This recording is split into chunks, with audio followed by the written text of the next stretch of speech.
Thank you. Okay, roll call. Paul Jarrell. Dorian Russell. Maureen Wolf. Okay, roll call. Paul Jarrell. Dorian Russell. Maureen Wolf. Here. Sorry, you were listening to YouTube stream. Minutes delayed. Becky Timchuk. Here. Christine Riley. Here. Michelle Graham. Ernest Stevens. Here. Miriam Meneses Rios. Here. And done.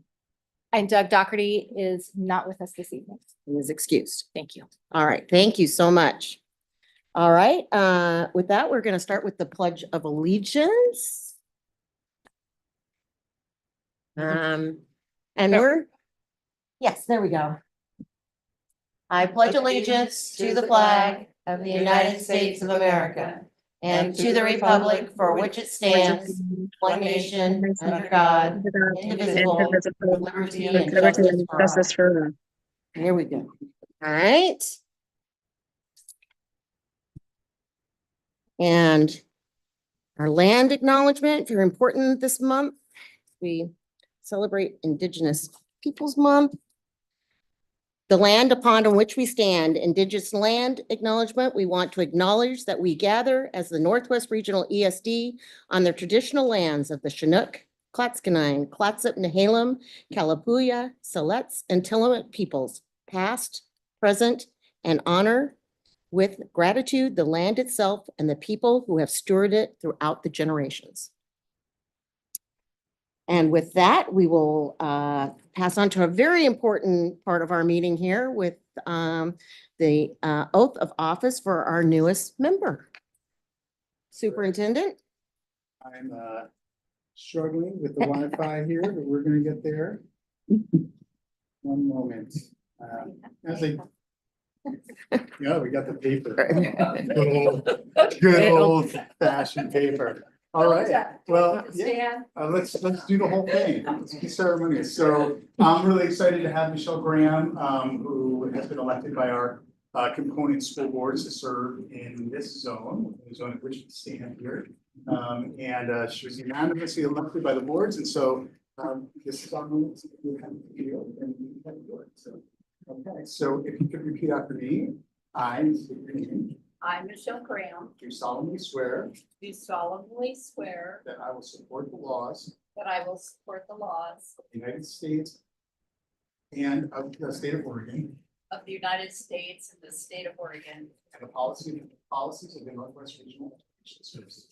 and the policies of the Northwest Regional Education Service District.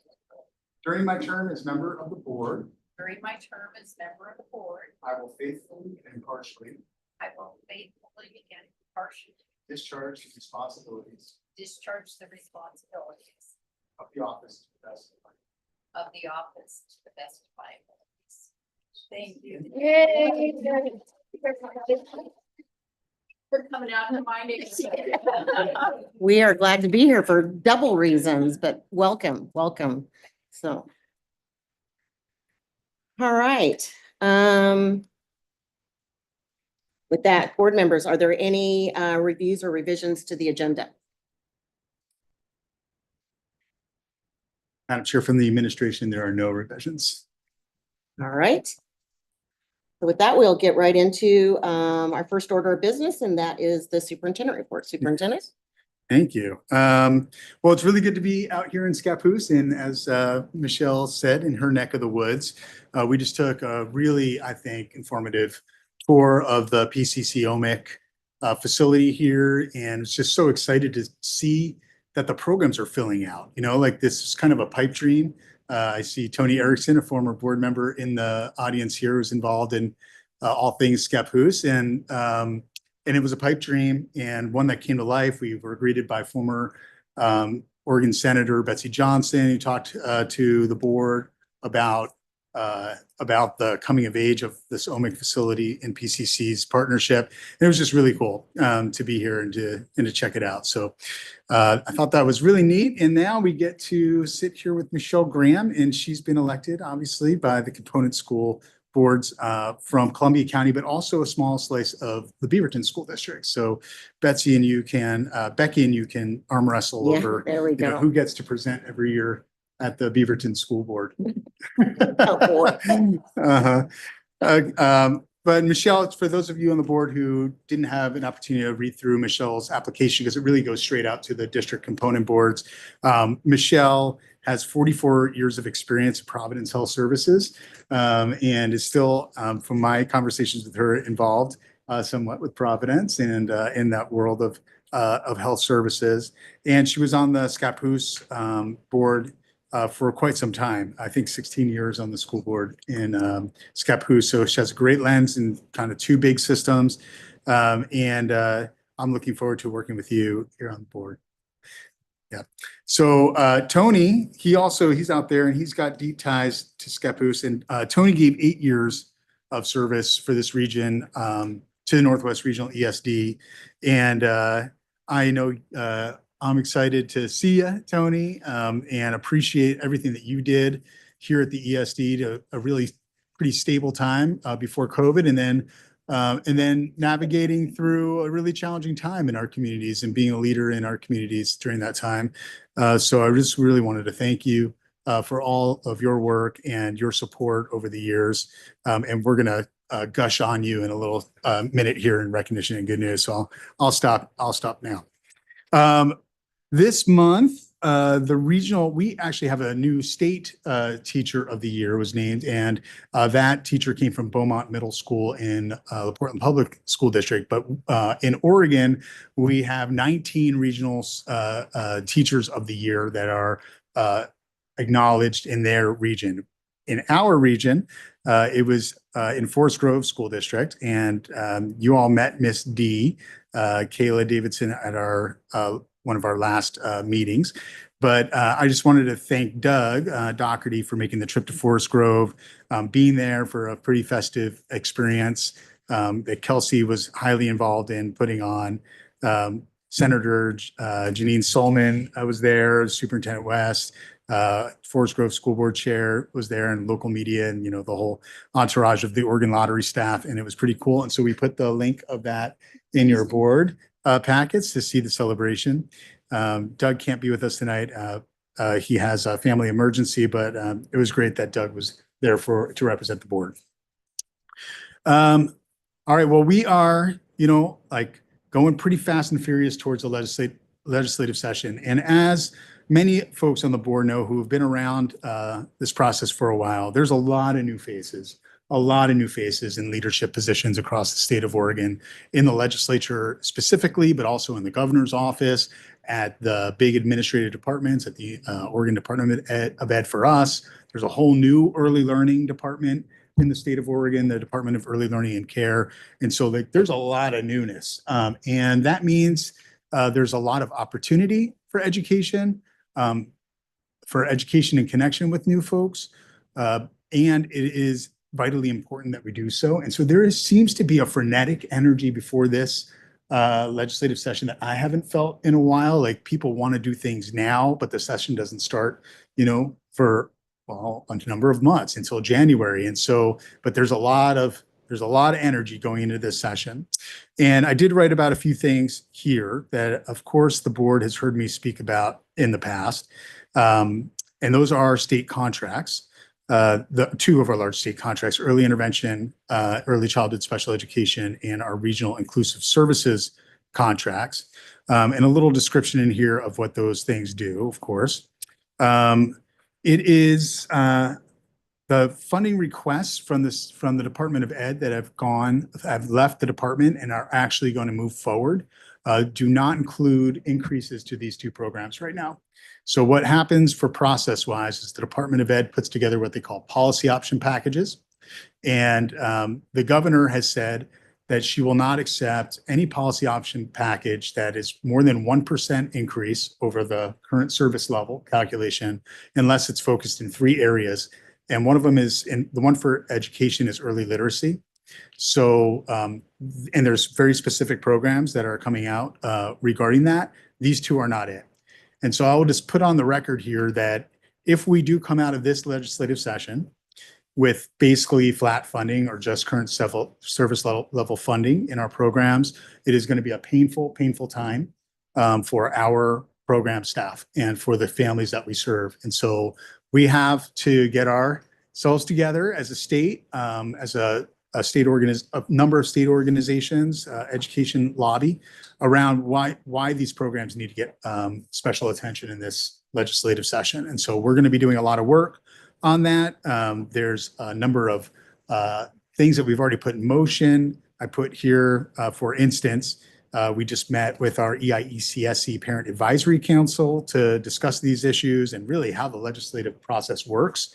I thought that was a really good meeting, really engaged, smart people who want to make a difference in the lives of their own kids, but also in their communities. And then I put a number of things here for the board to know that are at least on the docket. We have an in-person advocacy workshop in January at the Washington Service Center, some virtual advocacy workshops, and these are in EIECSE specifically, and then a legislative summit at the Capitol regarding these programs as well. So there's a lot of work ahead of us right now, and we're starting kind of behind the eight ball, I would say, with the policy option packages that came out from the Oregon Department of Ed. Okay, switching gears more internal here to our region. In my last board update, I talked about many of our programs for kids, which had just gotten off the ground. And after we get through the rah-rah of the beginning of the school year, things kind of settle in and we really turn our attention to supporting our districts and the adults that support those kids here at the ESD. So our component school districts have been meeting, since last spring, but again this fall in what we call regional job alikes. So for instance, curriculum and instruction has a job alike where we have the curriculum directors come together, special ed, Kathy Jensen's here, Stacy meets with our early learning folks, human resources, fiscal, et cetera. And we talk about what the ESD can do to support their districts that we don't already do, or if there are things that we already do that need to be improved, what can that look like? So we call it co-design.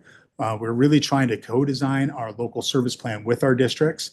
And the more that we get that process moving, the smoother our local service plan process goes throughout the winter.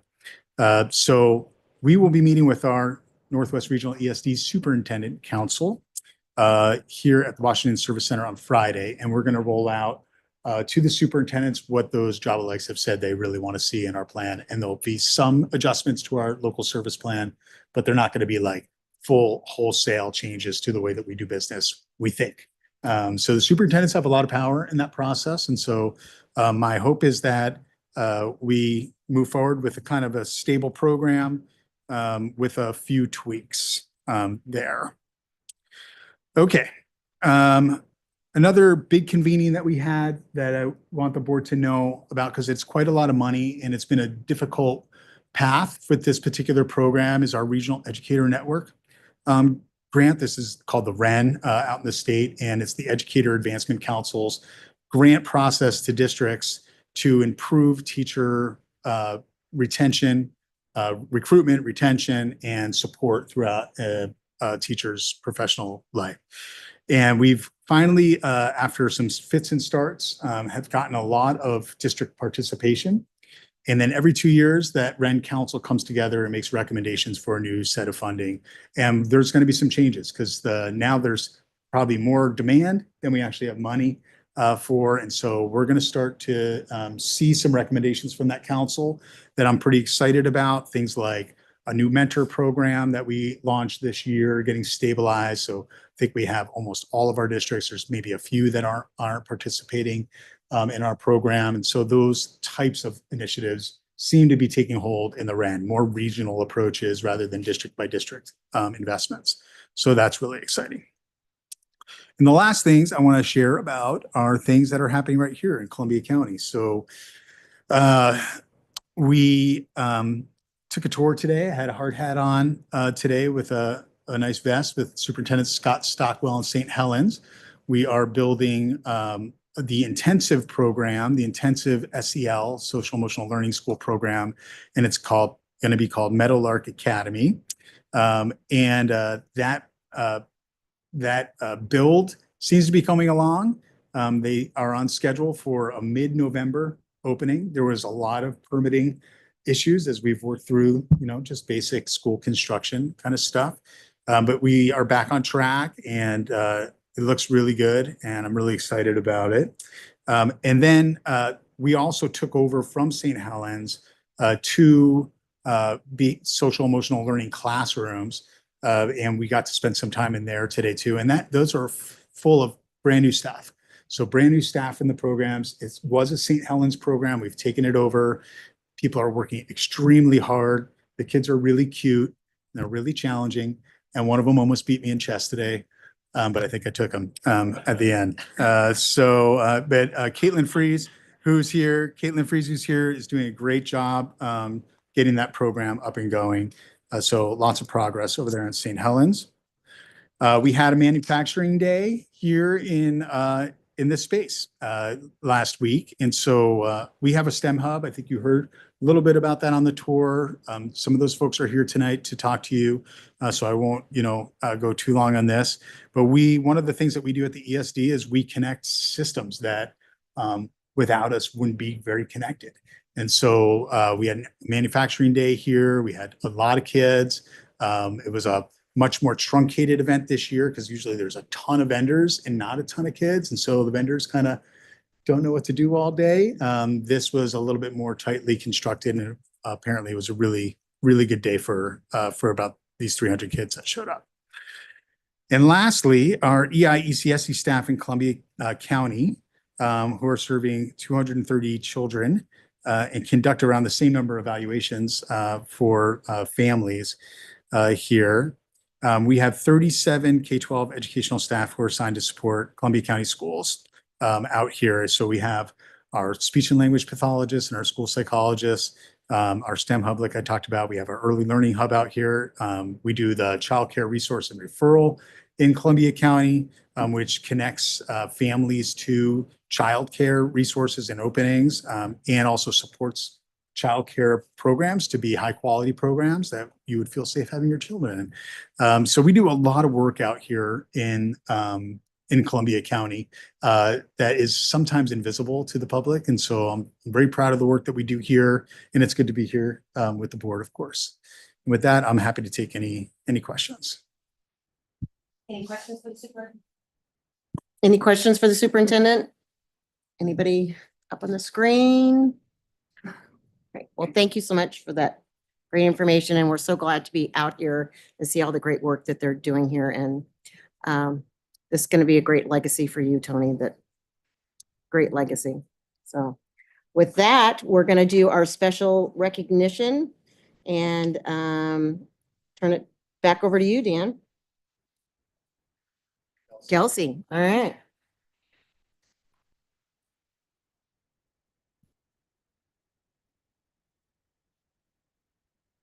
Good evening, board members.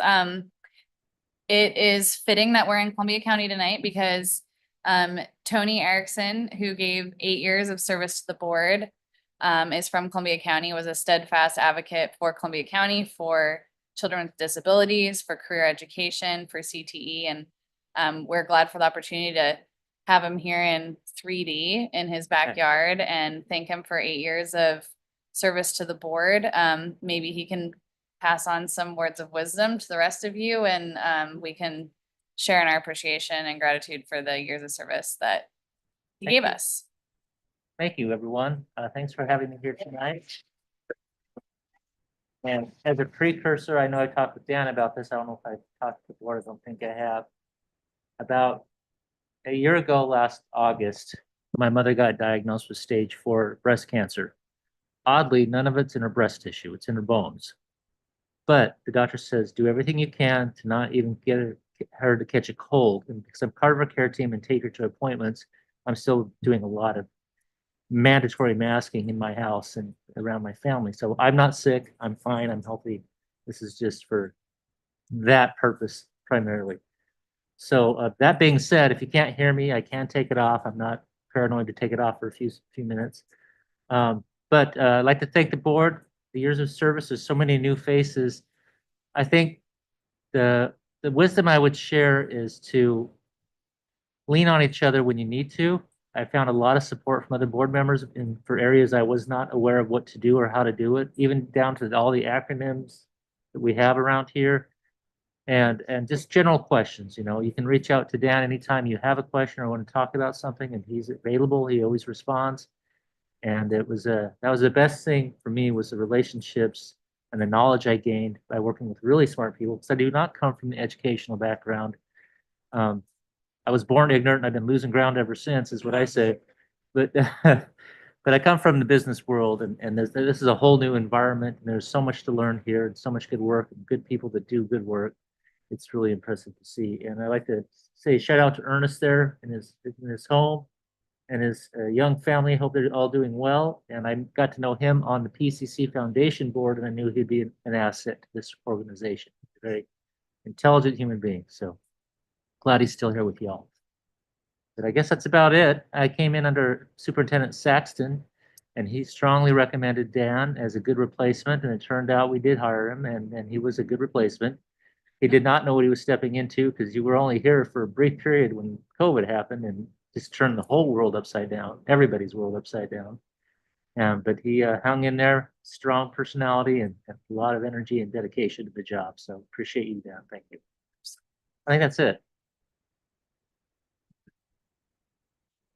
And happy to talk with anybody if you ever need. I don't know what you would need from me, but I'm here if you need me.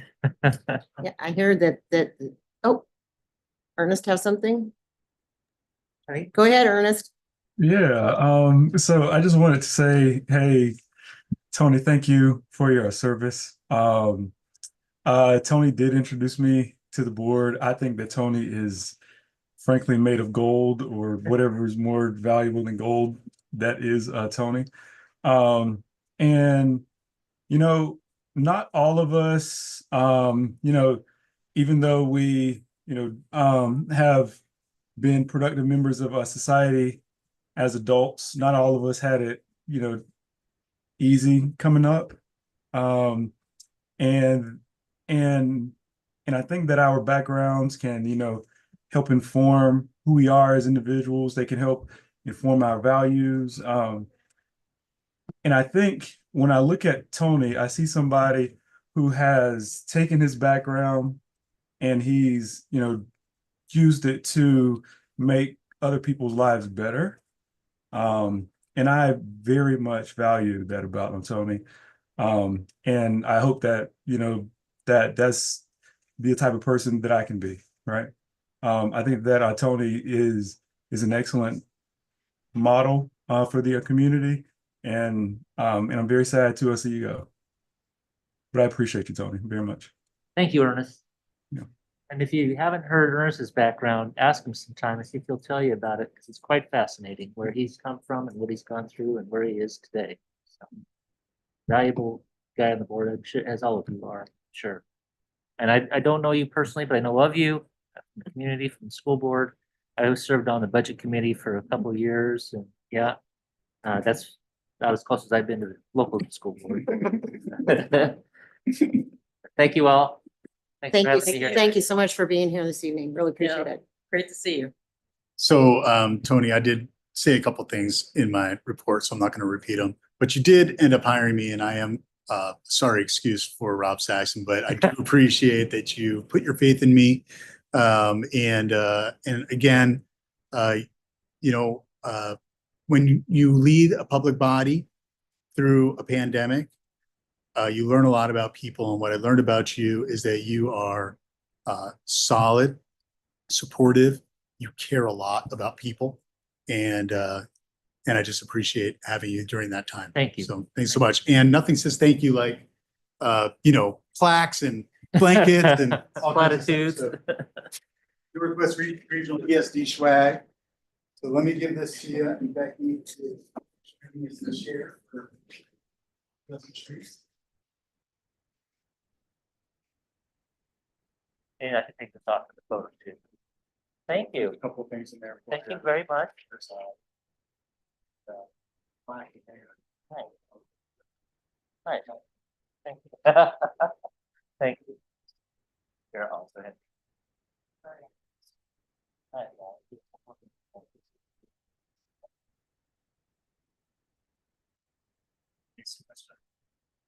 Thank you.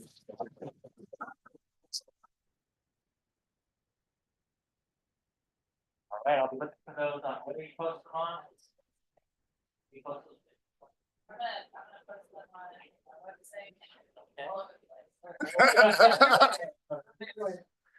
Okay.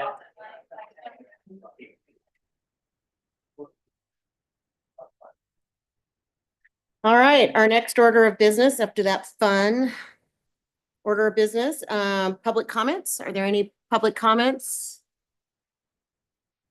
So any public comments? No, ma'am. With that, there are no public comments. Next order of business is the consent agenda. I move that we approve the consent agenda as presented. Russell, second. It's been properly moved and seconded that we accept the consent agenda, approve the consent agenda. All those in favor say aye. Aye. Nay? Any abstentions? That consent agenda passes. Madam Chair, can I just make a quick comment? Yes. There's nothing I wanted to pull off, but I just wanted to do a shout out to everyone that put input into the ODE report. Because it's lengthy, but I think it's a great resource and tool about the functional activities of the ESD. So I appreciated it. So I just wanted to just do that little, thank you. And I read it, so. it was- All right, and that will move into reports and discussion items. And the first order of business is the Meadowlark Academy SEL program update that we heard about from the superintendent, but we'll hear more about it from Kathy Jensen.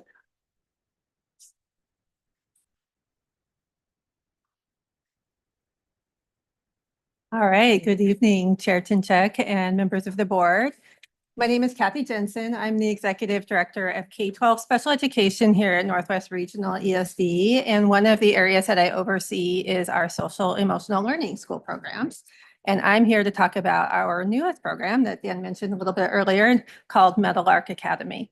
We're super excited about this program. Stuart, go ahead and drive to the next slide. So here's a little bit of context. We have 4 programs that have been in existence for many years. The first 3 on that, or excuse me, the first 2 on the list, Cascade and Pacific Academy. I think we've run those programs for about 20, 25 years here at Northwest Regional ESD, possibly longer. Those programs serve about 100 or so students. Columbia Academy started on the same campus about 6 years ago as Cascade and Pacific. So it's a relatively new program serving elementary students, which was a huge need that we had in our region that was underserved at the time. And then Levi Anderson Learning Center is a program that serves currently about 60 students on the campus of St. Mary's Home for Boys, and that's a secondary program. So we have these 4 existing programs that have been very successful. We unfortunately sometimes have to turn students away from the programs because they're in such high demand currently. And we have a number of districts in Columbia County who are sending kids on buses to these programs. So we're really excited that we're going to be able to serve this county better with this new program that we opened up just this fall. So in the next slide, I'm going to talk a little bit about the timeline about how we got here. All right, so going back in time to about this time last fall, we had a request from the Columbia County superintendents and special education directors to open essentially a new Columbia Academy program, but serving Columbia County. Our next step after that was to establish a couple of things. One of the things that was really important was to have the right site for the program. So we knew that we were going to be serving a highly specialized population of students who need a specialized environment to be fully successful. So we need a classroom environment that meets certain requirements. We need things like sturdy flooring, wall coverings, and things like that. So we needed to identify a site. And then we also needed to identify a partner district. And so we were really fortunate that St. Helens School District was ready and willing to partner with us. And they also had the ideal location, which is the Sacagawea Health Center, which is located right next to Lewis and Clark Elementary. And what was exciting about this for us is this is our first program within the umbrella of our social emotional learning program. So it's going to be actually located on a school site, which is really going to increase opportunities for students in that program to be able to be included in many more regular education activities as their behavior and their emotional skills allows them to be ready to do that. So we're really, really excited about that partnership. And one of the challenges of opening up a new program is the economy of scale, to have enough staff and a large enough program to be able to be flexible to meet student needs. So from day to day, sometimes hour by hour, sometimes we need to move staff around between classrooms in order to meet the changing needs of students. So part of our process with the program was folding in the 2 existing classrooms that are on the campus of Lewis and Clark Elementary. So we now have 2 classrooms, and then we're going to add on a 3rd classroom. So by November, approximately, we expect to have a program that has 3 classrooms, and I'm going to blank on the number, about 15 staff, but don't hold me to that number. I'll have to go back to it. It's been a long day.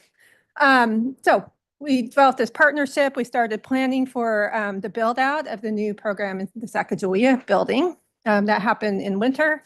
And then in spring, we convened a co-design team to begin planning for what the program would look like. Really thinking about what did we need to replicate from our existing programs and what elements were needed in order to meet the unique needs of the students attending this new program. I'll talk about the design team in a little bit.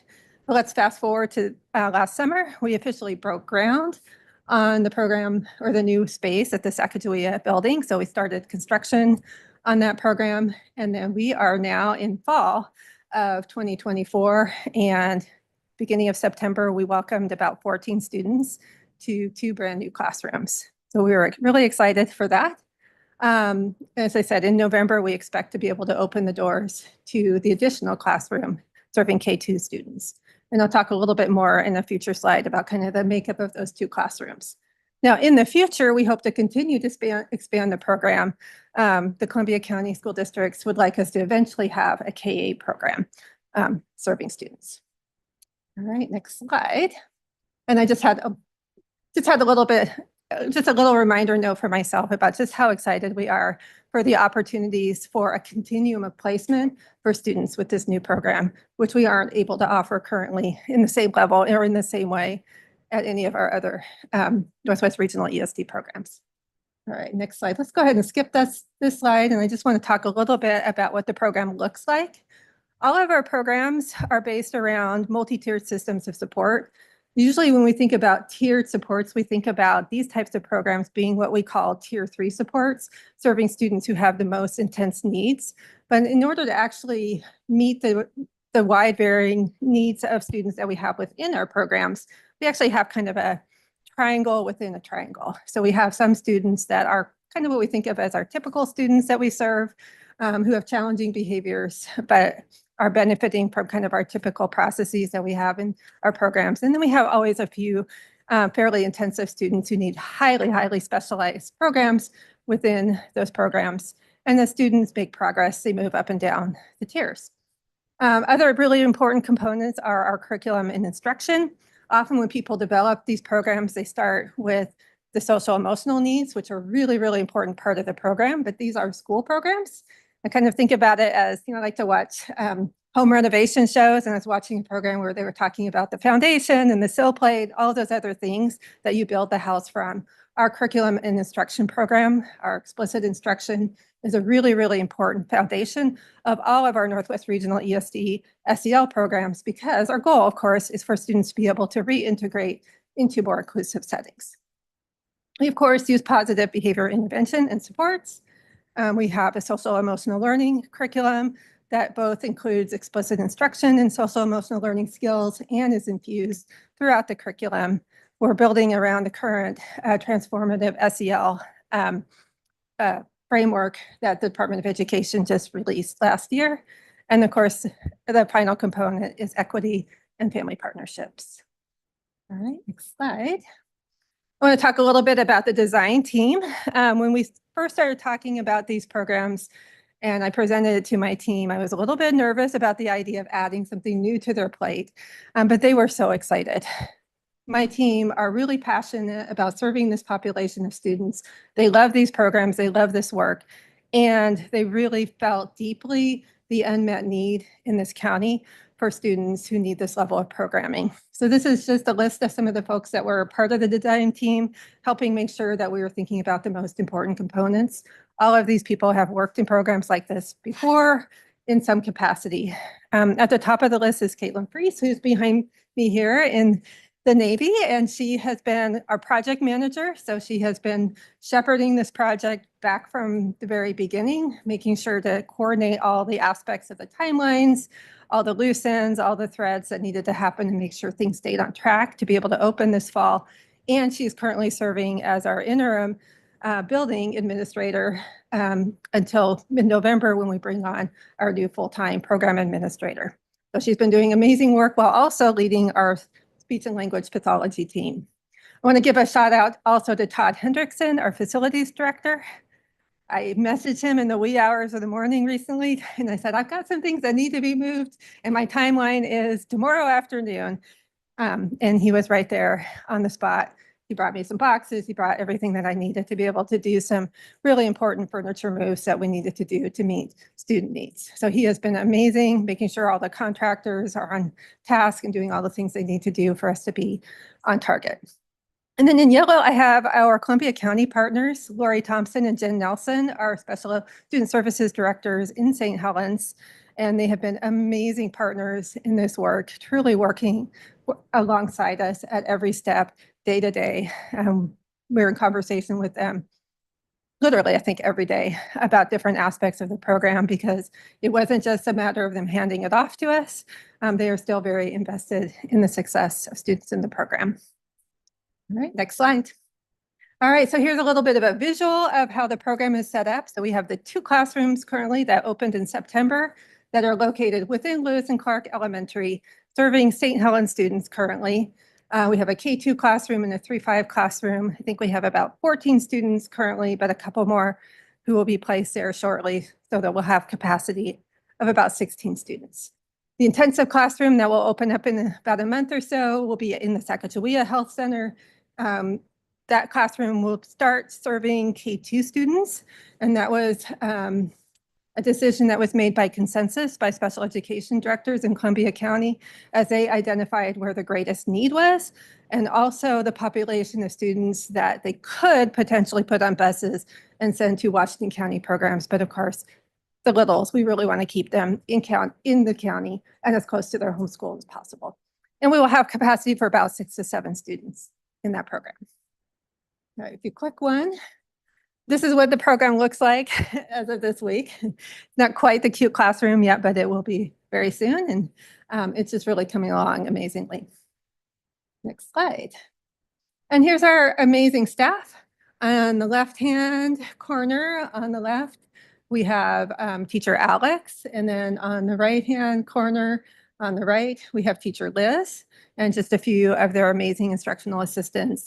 Dan mentioned brand new staff to the program, but many of our staff are not new to serving this population of students, and they're already deploying some amazing skills. They have a lot of capacity to support this population of students.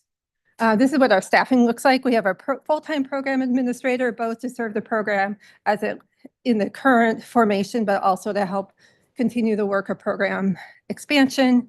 We have instructional assistants and mental health or behavior specialists. Currently, that configuration is a behavior specialist. And then we have a number of part-time support staff, including a very part-time instructional coach mentoring our brand new staff, speech language pathologist, occupational therapist, and a registered nurse who is our liaison with our mental health and medical professionals that our students are integrating with on a weekly basis.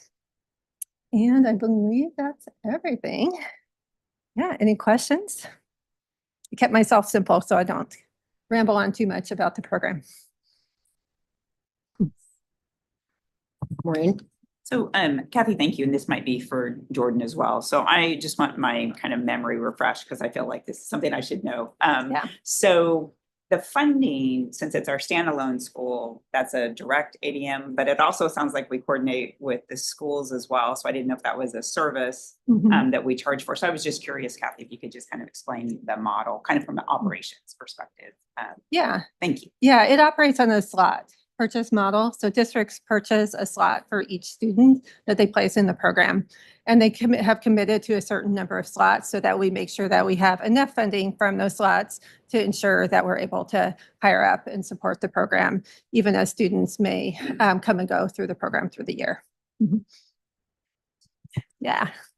There's just another component. That's the ongoing operations funding model. The lift to get the program built, because all the construction costs stuff. So the districts have committed to, as the board is aware, well, many board members are aware because you've gone through the LSP process. There's a part of the core function of the local service plan that's called county allocations. In Tillamook County, where Paul is part of that team, that is the group of superintendents and the community college there, and they have a budget and they decide how they're going to spend those resources together. Columbia County has kind of waxed and waned in being very formal around that bucket of money, and there happen to be a bunch of carryover funds in that account. And so we use that account to front load the construction costs on the building. And then there is an agreement for the superintendents around next year's funding allotment for that funds, that if the program does not generate the revenue that's needed to sustain it, that will be the first backfill fund. So it is a fairly sustainable program model that we have, and that will sharpen up that county allocations use of that fund as we move forward in the next LSP process. So it's got a nice operational cushion. I love that. It's just a great collaboration in our smaller schools and doing something really wonderful for students and their community. Thank you. Thank you. Yeah, thank you. So could you give me a sense if I don't even know if this is the right question to ask or not, but how long will a child stay in this program if the goal is to kind of move them through and back into their home districts? And do you see a lot of students that return then back, you know, they go to their home district and they just don't have the skill set yet to be successful there, then come back to you? Is that a common occurrence? Yeah, the goal is always to reintegrate students into a more inclusive setting. And for our younger grades, we can often move students back to a more inclusive setting in a year, depending on, you know, where their social emotional needs are. We see a little bit quicker turnaround for those littles.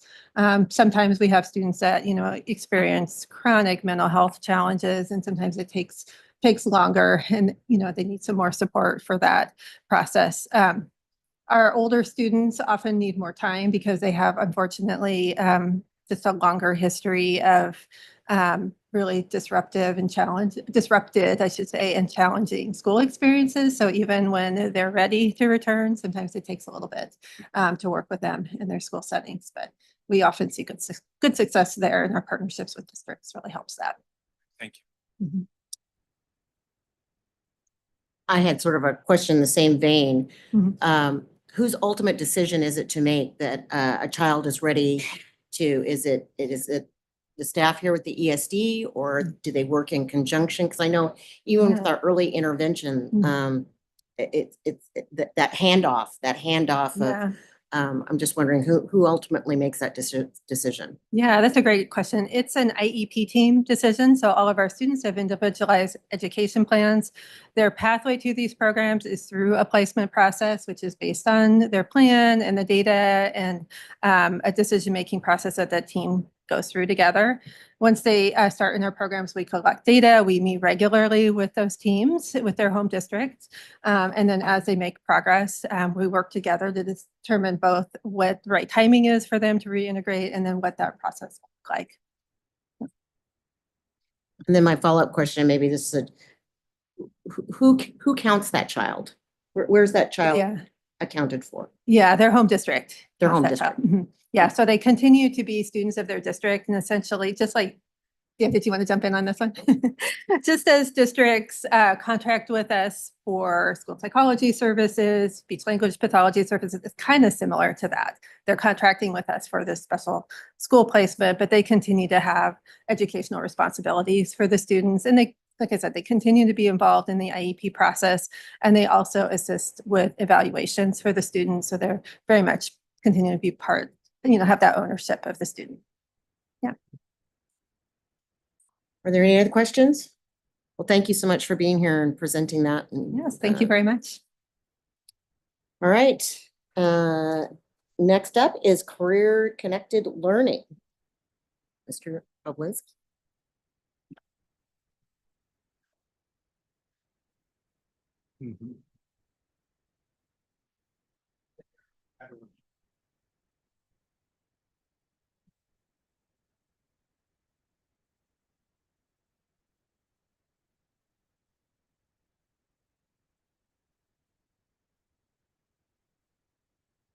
All right. Good evening, Chair Tim Shook, Board of Directors, Superintendent Goldman. We are, pleased to be here at OMIC because this is a really relevant topic to us here on our teams. And so when we talk about career connected learning at Northwest Regional, it really is a combination of two of our programs, our STEM Hub, which Chris is representing, and our College Career Readiness Team, which is Jamie is representing here. So we have a bunch of slides. I don't want to take my time doing that. They're more important in this information, so I'm going to hand it over to them and they'll take it over.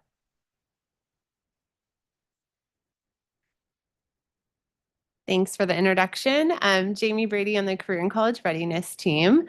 Okay, there we go. So just a little bit about career connected learning and the system that is career connected learning in Oregon. There's links there, and the state of Oregon has really ramped up their resources available and kind of cohesive effort for districts to implement career connected learning at all different levels. So the previous slide showed that there's lots of organizations who are involved in this field of career connected learning. But it can look different depending on which approach you take. And these organizations can do all four of these approaches. So you can see there's awareness, there's exploration, preparation, training. These are all different approaches that we've seen, and they aren't unique to any specific type. Let's go to the next one.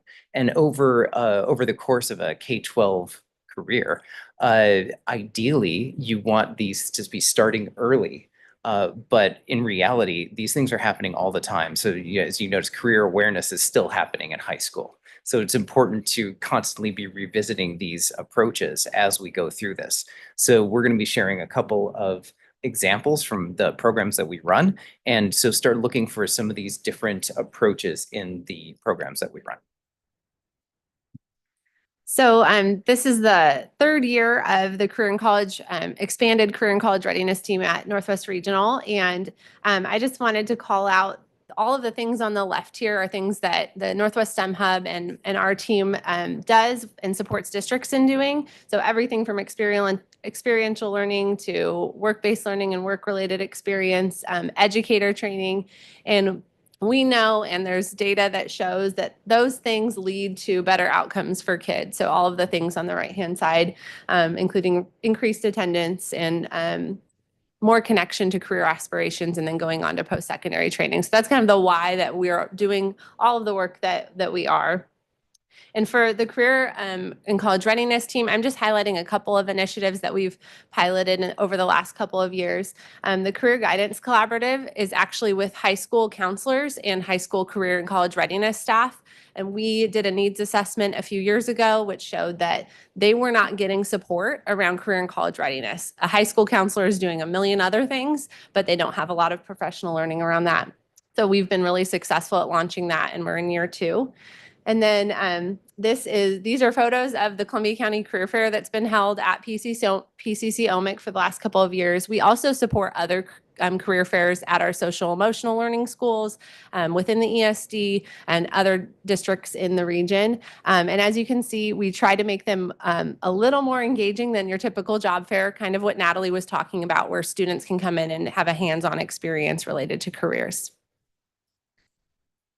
So the Northwest STEM Hub, we've really been focusing on the K-8 space this year.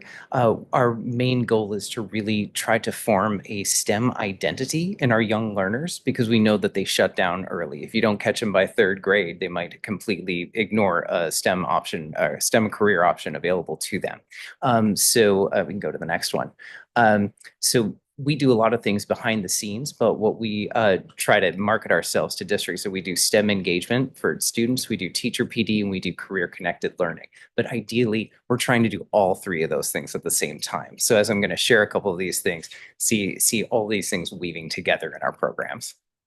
So one of the things we've done, this is actually in Caboose here, is a STEM family event. So we had a table set up with hands-on activities led by industry volunteers. So instead of just like a tower building, it was an architecture station, right? We had Columbia River Maritime Museum there. You can actually see Sarah Burns from PCC OMIC here doing paper circuits. But the idea is to create STEM identity for young learners while doing hands-on events in the community. Next. Another event that we actually did here, we're going to do another one out in Clatsop this spring, is a make and take event. This event got teachers together. It got them hands-on learning. We provided equipment for them. So we're removing the barrier of knowledge, comfort, and equipment that they took these things back to their classroom and they started using them the very next day. And by allowing the teachers to do that, we're again having the students create that STEM identity in the classroom with their teachers. And finally, this was last June at the ESD. We did a Take Flight drone PD. We provided drone kits for teachers and gave them access to curriculum and training. It's a 6-module career-connected curriculum that displays women in STEM careers using drones in their field. And it incorporates coding and yeah, drones, it's just amazing thing. And so we continue to support these communities as we go. And then just want to speak a little bit to how we work together. So both of our teams fall under the Career Connected Learning umbrella, and we do a lot of events together that overlap.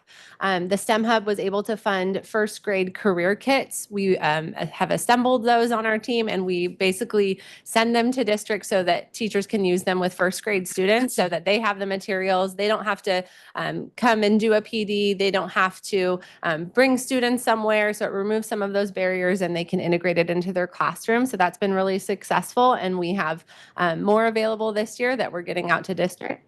Coder Create and Creativity in Computer Science. These are a little bit connected, but these are events we do for 8th to 12th grade students.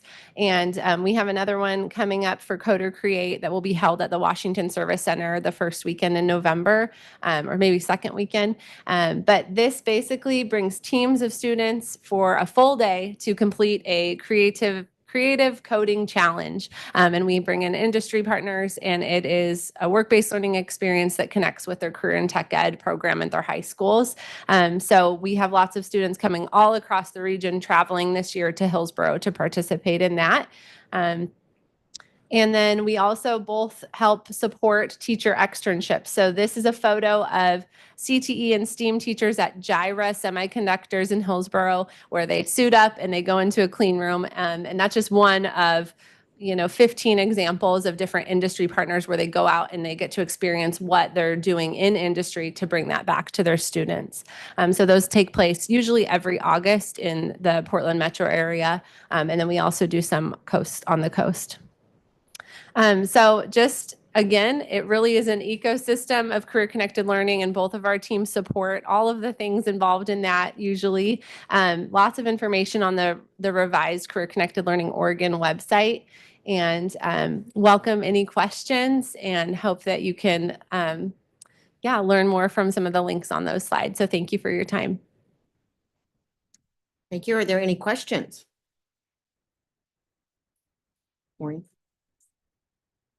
Okay, thank you. That's very exciting. And I just love to see the opportunities for students just starting so they can build. So thank you for all your work.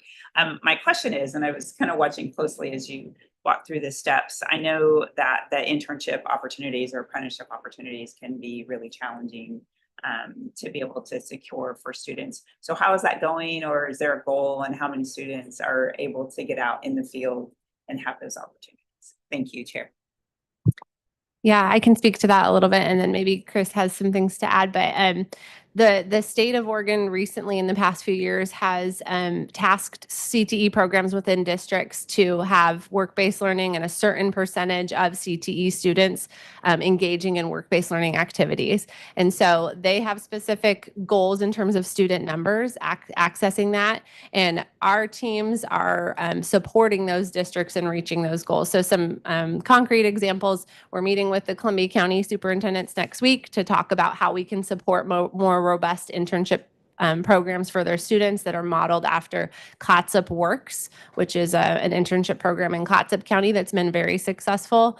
And then we also are meeting with industry partners in the Portland metro area to learn more about what their workforce needs are and could they create opportunities for students, because we have some industry partners who already have created summer internships or things like that in high demand, high wage areas. So how can we have industry partners that create those opportunities and then share those with our districts and support them in building more robust work-based learning systems. So we kind of see our role as more supporting in reaching those individual district goals.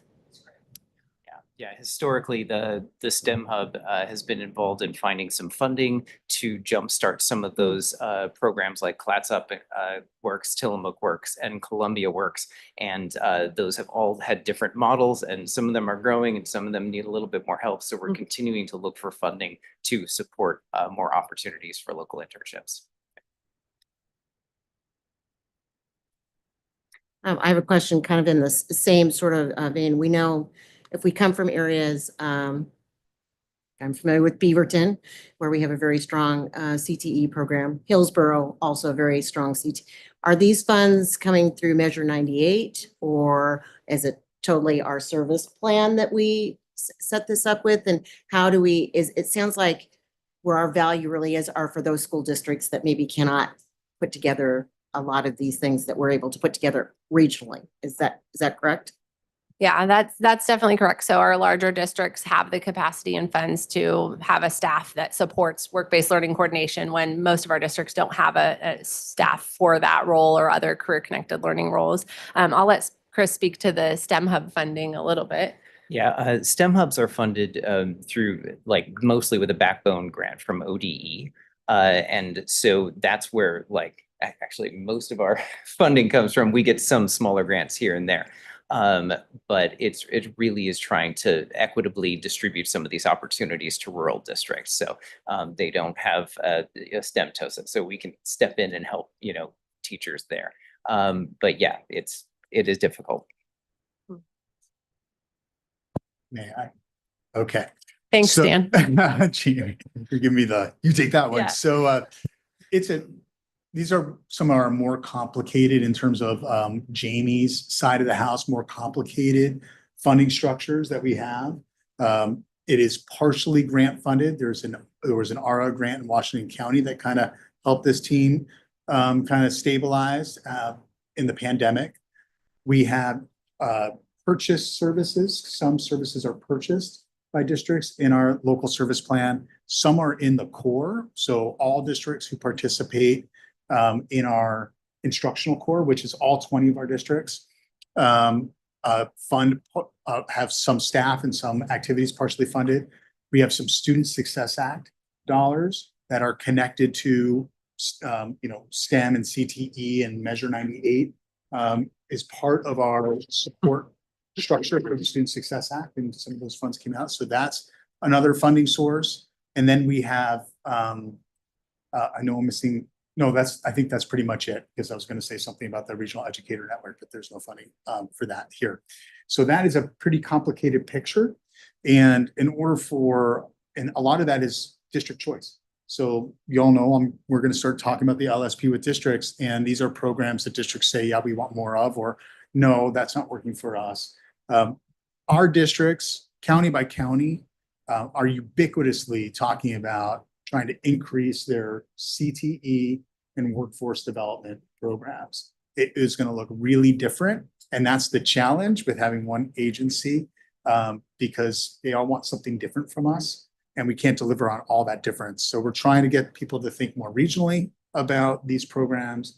But it is it's a high needs, high demand part of our program offerings, our local service fund. Chris's funding, the STEM Hub funding, is really interesting in our region, not because the funding streams are convoluted. It is basically, there's a few smaller ones, but basically it is the Oregon Department of Education. And this came out of OEIB days where they created STEM hubs, early learning hubs. There were regional achievement collaboratives, and they drew all kinds of maps for these hubs.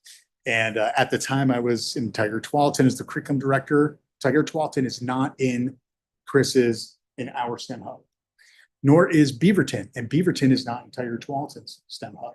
So those are two different STEM hubs. So Chris, in the work that we do out of the STEM hub, is really focused on Columbia, Clatsop, and Tillamook counties. And that makes things very confusing and difficult to maximize like the resources across the state because the maps don't align with any other maps that we have. You know, and that's just a Oregon problem that we have. It is not just a STEM hub problem. It's, like I said, early learning hubs are all screwy, all that kind of stuff. But that's what makes Chris's more like the funding isn't about funding. It's not about the getting the money. It's about like how we spend and maximize those resources across all those complexities. I think I'll just. Yeah, I agree. Nailed it. No notes. Okay, no notes. Ernest? Hi there. Thank you, Chair. Sorry, I couldn't tell if you could see me on the screen or not. So my seat on the board is the business seat. So I would like to extend two things to you.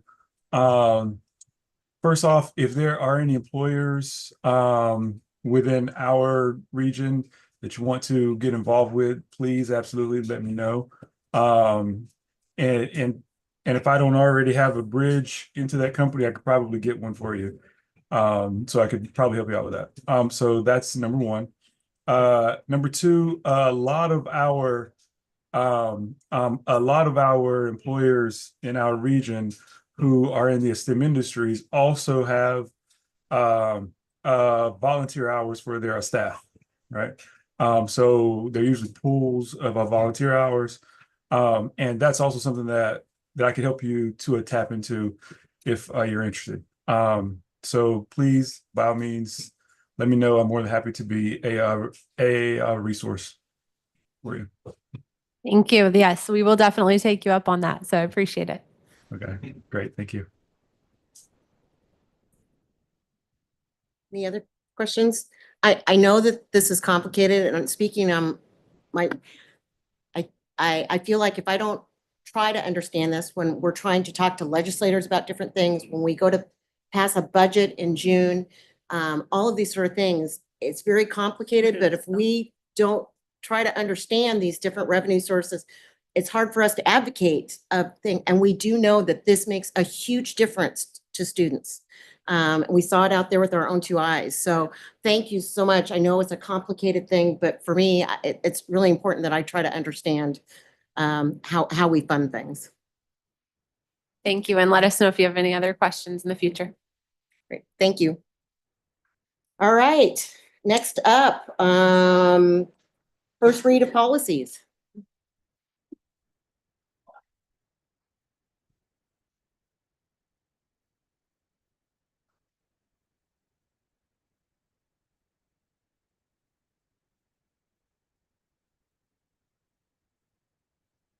Good evening. Some of you have done policies with us before, and we've revamped our policy process before they get to you. And so I'd like to take just a few minutes and just talk through what that looks like. So OSBA, typically the Oregon School Boards Association, typically will send a file of here recommended legal changes. These are policies that are now required. These are highly recommended. These are optional. And they give you suggestions. These are ones you should delete. Our process before they get to you is I vet them and then provide them to each director or the superintendent. There's each of us has an area of responsibility. The human resources ones are always easy because they're always G. So if it has a G, they come to me, we vet them, that kind of thing. Cabinet is then taking a look at them and reviewing which ones we're then moving on to the BPAC committee. So then several of you also sit on that committee. We vet them again, and then they come forward to you. And so we've added a little bit more on the front end of it to identify which ones we may need are more urgent than other ones to move. So one of the ones in the packet tonight is the use of ESD facilities. Just the use of our building has grown exponentially, and some of the challenges we've had with that as well. And so the policies in front of you, the format is I try to put the link, if we have an existing policy, to what that existing policy is so you can compare it. Sometimes it gets a little hard in all of the electronic shuffle to tell what is additional language, what's being struck out, what are things that OSBA presented. And this time there are some interesting proposed changes. So if we take a look at CB about the superintendent, many of you may remember that they added due process for superintendents contracts pretty much into that. And so the addition into policy CB about the superintendent essentially puts in language that is what you all already know. You can't direct the superintendent to break the law. You just can't. And so this actually states that and makes that very, well, you could. And let me take that back. You could. However, he doesn't have to break the law. And so that's what this policy indicates. BBF and the BBFC, I have to look to keep them straight. They're two policies that work together, and they are also somewhat confusing. And I know Chair Timchuk, you sent an email about this seems redundant, and you're right, it does seem redundant. So let me see if I can separate out why it may not be redundant. So policy BBF is the standard to which you all hold yourselves to. And some of the feedback that is clarified in policy BBF is down number 19. The language that was added at the end of that, hopefully I captured that correctly from those of you that were at the BPAC committee. Yes, information is confidential. However, there was a concern from the committee that it was not clear enough about what that means. And so the additional language at the end is what I think was reflected in that discussion. Number 22 is not a necessarily new responsibility. If you go back and look at the existing policy, you all have been mandatory reporters for quite some time. Some of the change here is reflecting in from the committee. The original language said, or to a local law enforcement within the county where the person making the report is located at the time. Well, that's fantastic, other than we're tonight in Columbia County.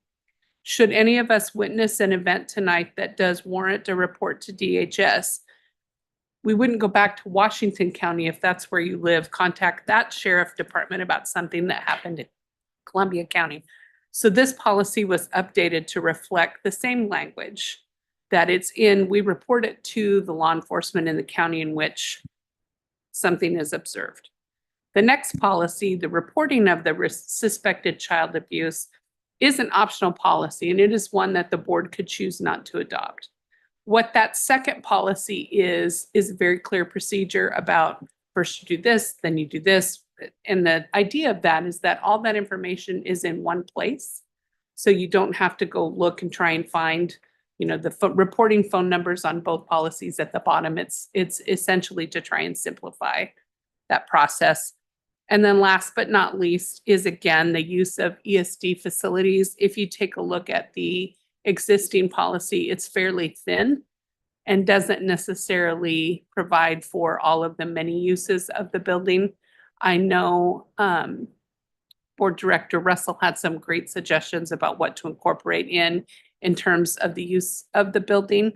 And I think that some of those suggestions I don't think necessarily work for a public education facility, just in terms of how that how that works with the entity that those suggestions came from, but we did try to incorporate as many of those in as we could. I don't know if that helps or makes it more confusing. Questions? So I guess I'll go back to the question that I gave you about the redundancy. And I could see it was all new policy. So it was, and so that's, I was asking, was it something that OSBA was suggesting that we add to ours? And that was answered. More what I thought I got out of it is, it seemed to me to be more of an administrative rule that you folks would generate of the process of which you would do that rather than, I absolutely understood it being under board member standard of conduct. And I absolutely understand because we are a big ESD that something can happen. I got that part, but I don't feel strongly enough about it that if OSBA is thinking it should have it be its own policy. I just thought it looked like it was more of an administrative rule under that. I think if we were to make it an administrative rule, that also would be somewhat confusing because it would be only connected to item 22 on that one policy and the other 21 items would not have a related policy. And I think that's a great suggestion. Just in the 10 seconds I thought about it right then, that I think would be the hard part is that that's a procedure for one item out of the entire list.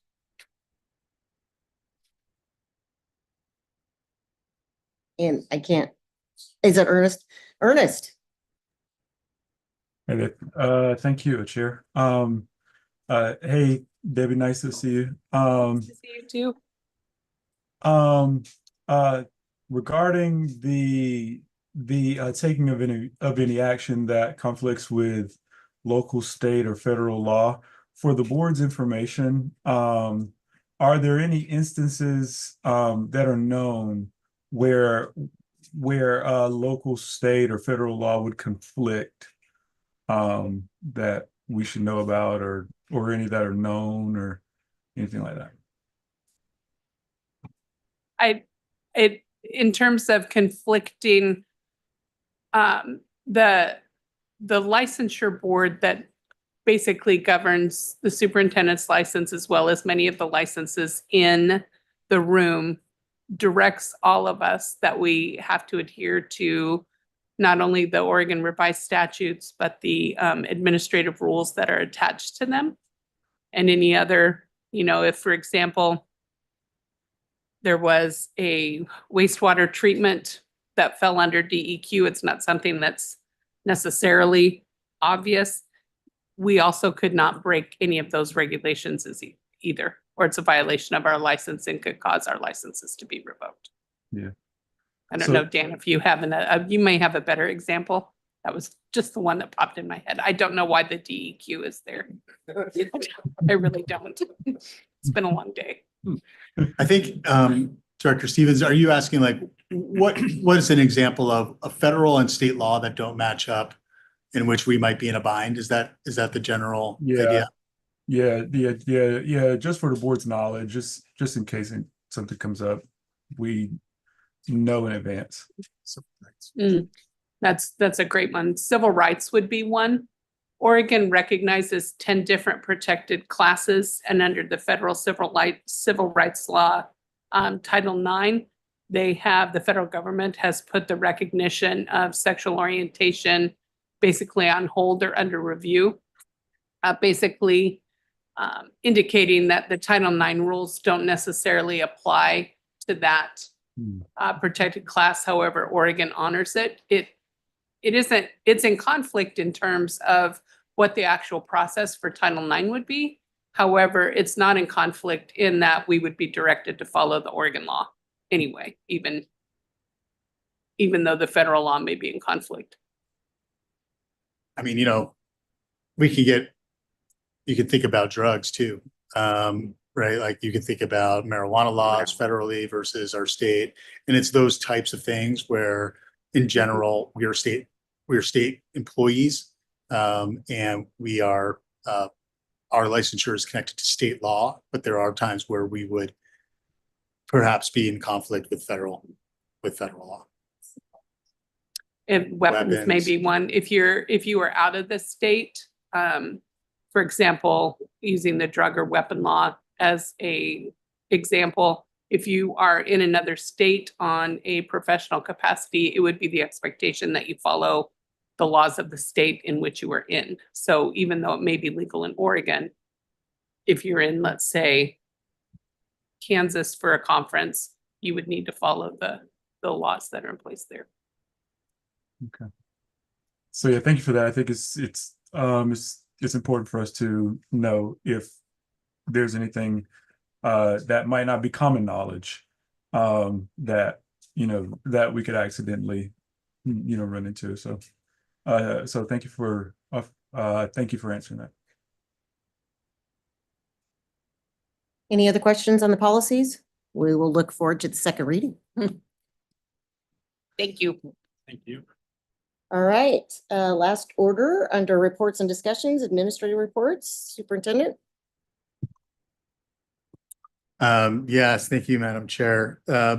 There's these reports, every time I read a board packet and I see this, I have to admit I learn a lot in the administrative reports that are prepared by our leaders here.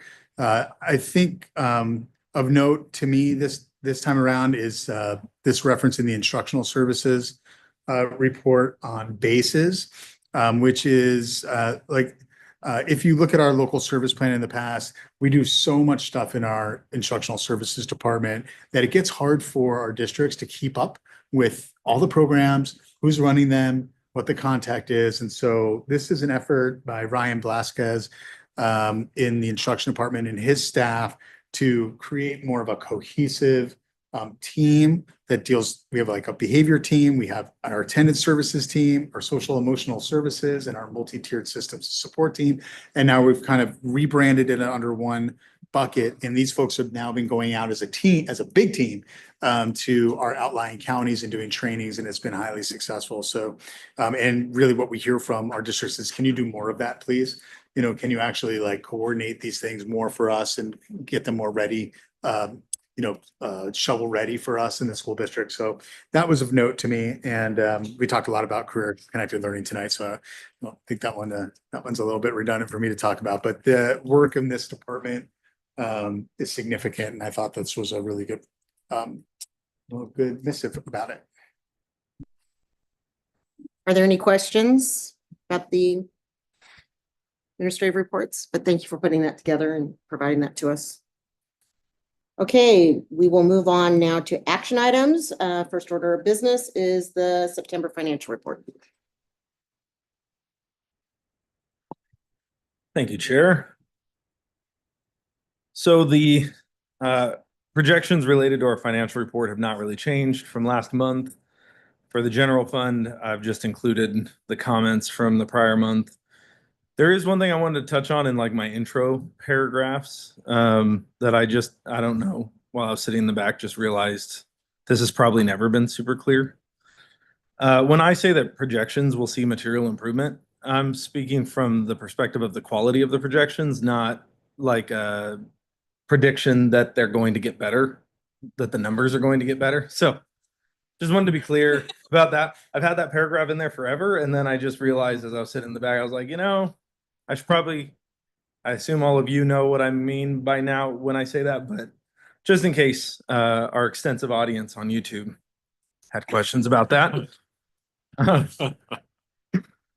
So with the special revenue fund, I did put a comment in here that we were hoping to see grant agreements specifically for, I didn't specifically say this, I'm saying it now, for EIE, CSE, and regional inclusive services. We have not seen grant agreements for those.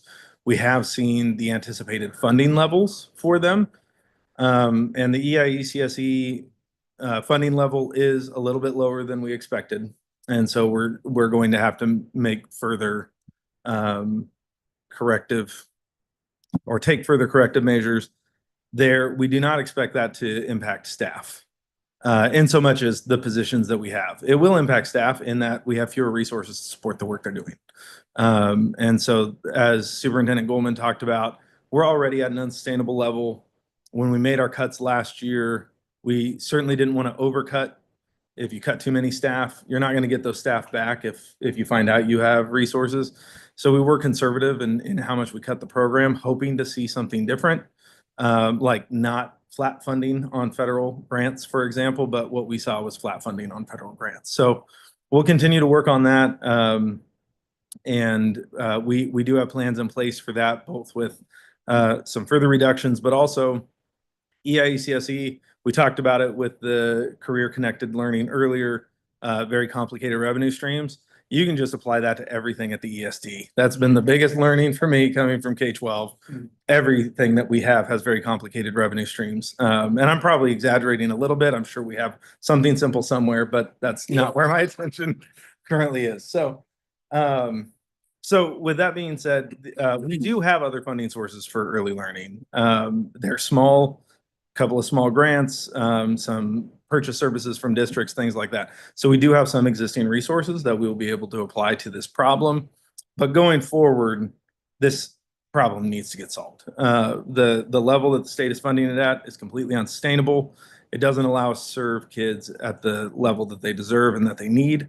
And in some of our advocacy efforts going forward, you'll see there is research that shows that there is a solid return on investment of anywhere from 400 to 900% for every dollar we spend on early interventions and early childhood special education. So all that to say, just teeing up more of what Superintendent Goldman talked about, we are going to need significant advocacy efforts this year so that the 25-27 biennium can be better than what we've just been through. So with that being said, the only other real activity that we've seen is in the Capital Projects Fund. That is primarily the ALECLEC project, and then the SEL classroom that you heard about earlier today that we're doing in St. Helens is expected to be about $550,000 of construction and then about $50,000 of soft costs. So there's a little bit of that activity in there, but for the most part, it's the ALECLEC project, which we talked about at the last board meeting. So I rattled all that off real quick, but happy to take any questions if you have them.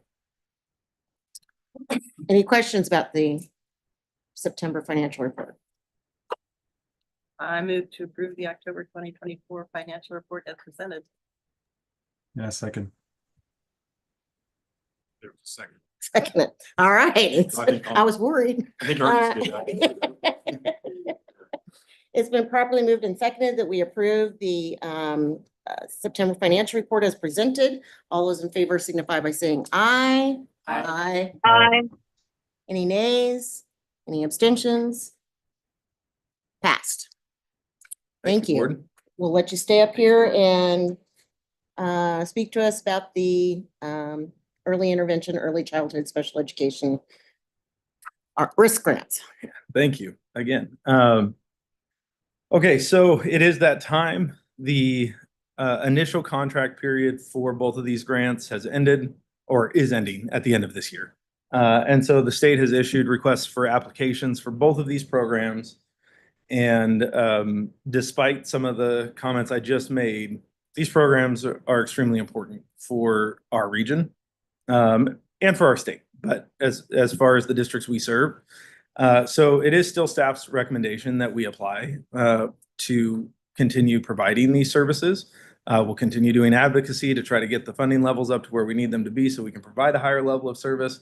But we will continue, and we do recommend to the board that we continue providing these services at whatever funding level the state gives to us because these are critical services. So I've included some information on the programs in this presentation. I will touch on a couple of things really fast, but if there are any questions about the programs themselves, I would ask, you are still here, thank you, Kathy and Stacy, to join me to talk about the programs. I'll more focus on the review the application process, discussing the risks that we've talked about, and then asking for your authorization for us to apply for these grants. So Regional Inclusive Services provides training, technical tools, and support to educators so that all schools can provide inclusive services regardless of their size or location. And so Kathy talked to us about, oh no, you didn't talk to us about RISE, I'm sorry, different program. That also sits in Kathy's part of our agency. And so we have some examples of services. I did not put these slides together with the intent of reading them to you. It was mostly so that the information is there in case you have any questions. But these are the types of services that these programs provide. And so that's regional inclusive services, and my little preview just stopped working. So I'll just go off the cuff here. So EIECSE is early intervention and early childhood special education. I heard Tony mention earlier that we are an acronym heavy agency, and that is so true. But when we talk about EIECSE, what we are talking about is early intervention and early childhood special education. And the idea is to provide a seamless system of support for the developmental and educational needs of kids in our region. So we start with them pre-K, and then hopefully that helps their transition into the K through 12 system, and also helps identify kids who qualify for FAPE, which is another acronym that means Free and Appropriate Public Education, and IDEA, which is the Individuals with Disabilities in Education Act. Right? Education is an IDEA. Okay, thank you. I didn't put that on the slide right. Anyway, so that is what EIECSE is. Here's an example of, or here are some examples of the types of services that we provide with EIECSE. And so we'll go into the application process. So the request for applications was put out to agencies on September 20th.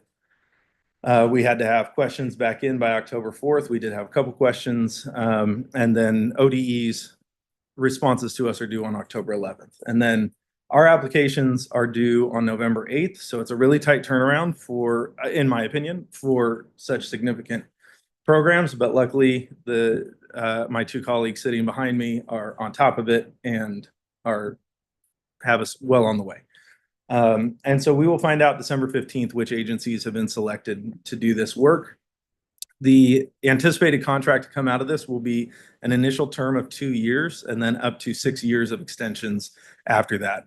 So just like the one we're coming out of, what that looks like is we get an initial 2-year contract, and then after that, every single year, we're signing amendments to that initial contract, which mostly just updates the funding.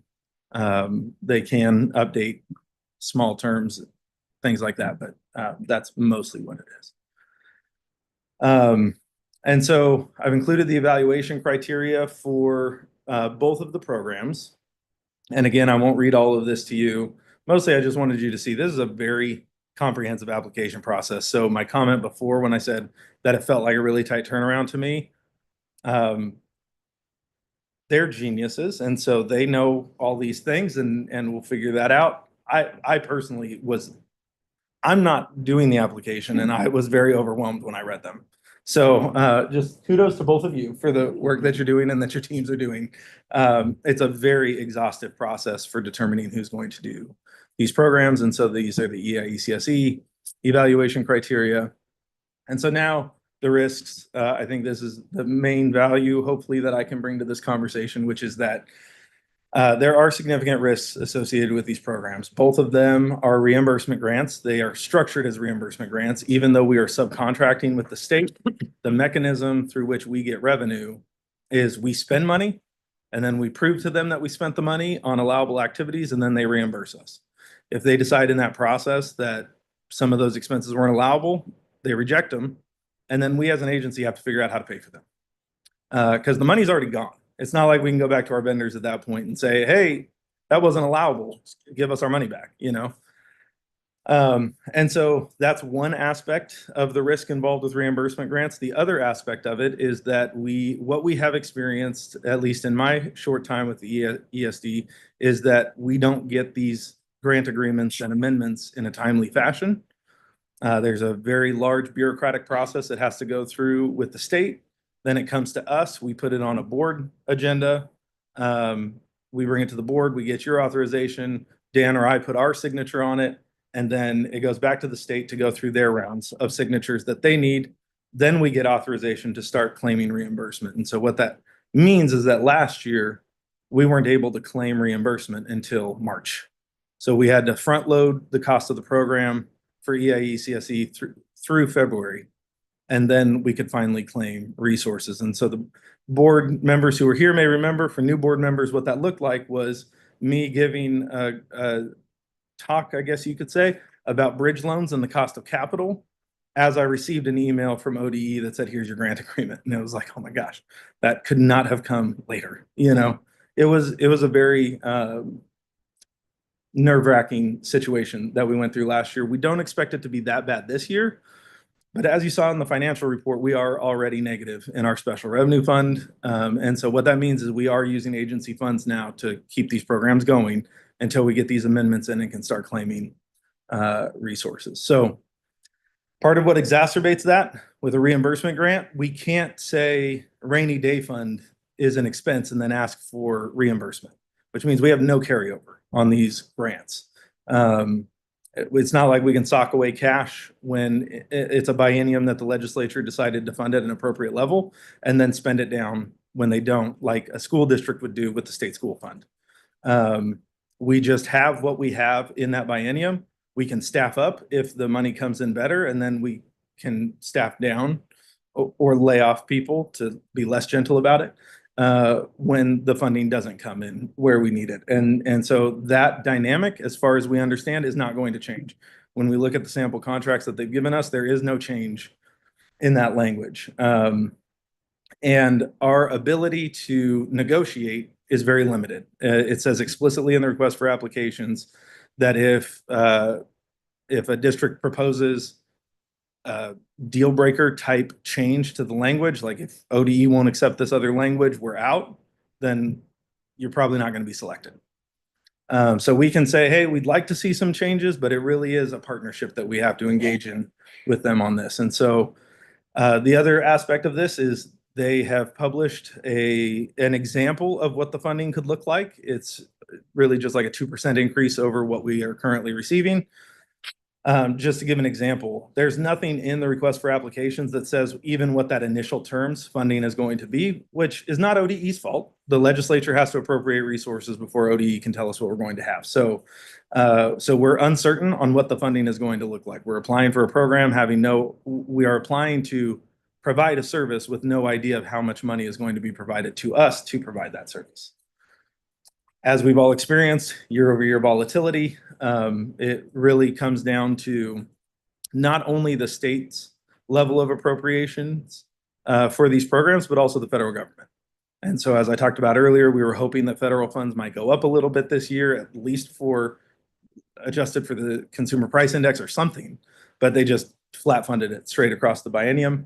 And so every year we wait for the federal government to tell us how much money is coming from IDEA, and then we make adjustments. And then of course the state has their long session and short session. And so every year we have different information from the state. And then the other thing, I don't know if this is a program risk, but it's just something I wanted to bring awareness to, because as we've gone through advocacy efforts, there's been some confusion around why it seems like it's worse for some programs and not as bad for other programs. When we apply, we propose a service model to them for both of these programs, and then they accept or reject that service model, and then there's a negotiation process. I'm sure if they don't like the service model we're proposing, but every single region has some level of autonomy over how they're providing these services.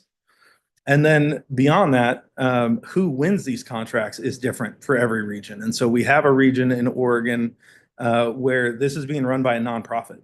Their employees don't have PERS contributions. They're not allowed to unionize. Well, I suppose they're allowed to unionize, but they don't have that inherent right that public employees in Oregon have to unionize. And then in another region, it's being run by a school district. School district, as I mentioned before, has state school fund resources, has more unrestricted resources. Most school districts, 70 to 80% of their funds are unrestricted. And for us, it's more than opposite. About 90% of our funds are restricted and only about 10% are unrestricted. And that's actually a generous estimate. And so when you have a school district operating this program, they can set money aside using their general fund if their board allows it. I'm not saying that this is easy for a school district by any stretch of the imagination. But if they needed to for cash flow purposes, they could set money aside from their unrestricted resources, use that to cash flow the programs until they can start generating funds. We just don't have that level of capital capacity. to operate that way. So it is, the reason that it seemed like it was different in every region is because it is different in every region. Some regions are running a less expensive program model because they just don't trust the state when they say we're going to give you more money. So they kept their service model at a much lower cost level and just sort of left money on the table in the good years. And then others maximize whatever resources are available when those resources are available. And if you can't cash flow with other parts of your organization, and you have unionized labor and different things like that, and you maximized your service level during those good years, then it's going to be a more dramatic cut in the bad years. And so there are a lot of risks to these programs, and I'm here to be like the doomsayer, I guess you could say. But we didn't plan this, but I'm going to kick it over to Dan because I think you can do a better job of talking about why this is so important and why we're still recommending we move forward. And I do support the recommendation to move forward for whatever it's worth. But I'm going to let Dan talk. Oh, man, no, I think everything you just talked about is what the board members who've been with us all year and just had gone through what we went through, a really unbelievably challenging time with EIECSE and regional inclusive services. But that one we cover up a little bit because we have other revenue sources that can help with that one a little bit more than with EIECSE.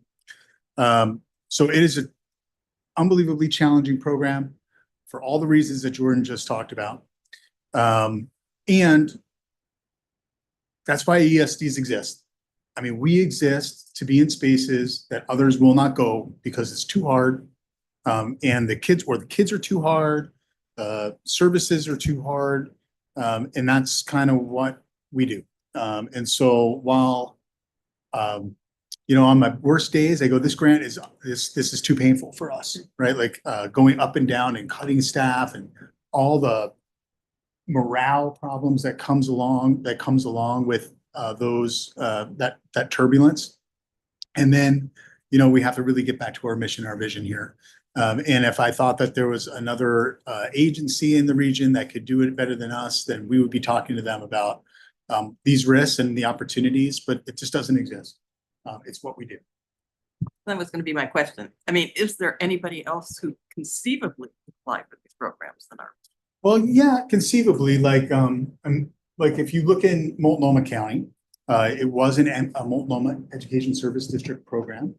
And David Douglas School District went and got that contract. Now in that region, another school district in that region, we understand, is interested in that contract too. So there might be some competition there. There are, just like Jordan said, there are regional differences. In Multnomah County, you have preschool for all tax. So you have some unrestricted funds if you can work with your city and county governance structure around early intervention. There is more volume of resource. So they're in a better position relatively than some other contract holders. In our region, we are a very big region. We're four counties that are geographically, culturally different. To have a single entity go over those four counties, I don't see that as a real reality here. Having said that, we're treating it like a really competitive grant. We're going to work our butts off to get the grant because I think it's the right thing to do here in the organization. That's why we're asking you to approve these. But it's really challenging.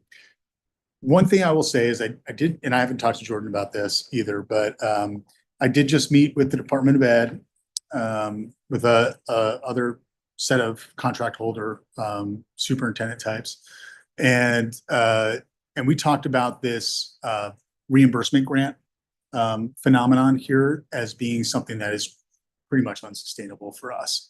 And that we were committed to the program, we were going to apply, but if things don't change on the procurement reimbursement side, there is going to be a point where this board will have to declare that we're going to go out for a loan, cut people, do all the stuff when the money's sitting at the state and we can't get our hands on it, even though they've contracted with us. And I don't think that's tenable forever.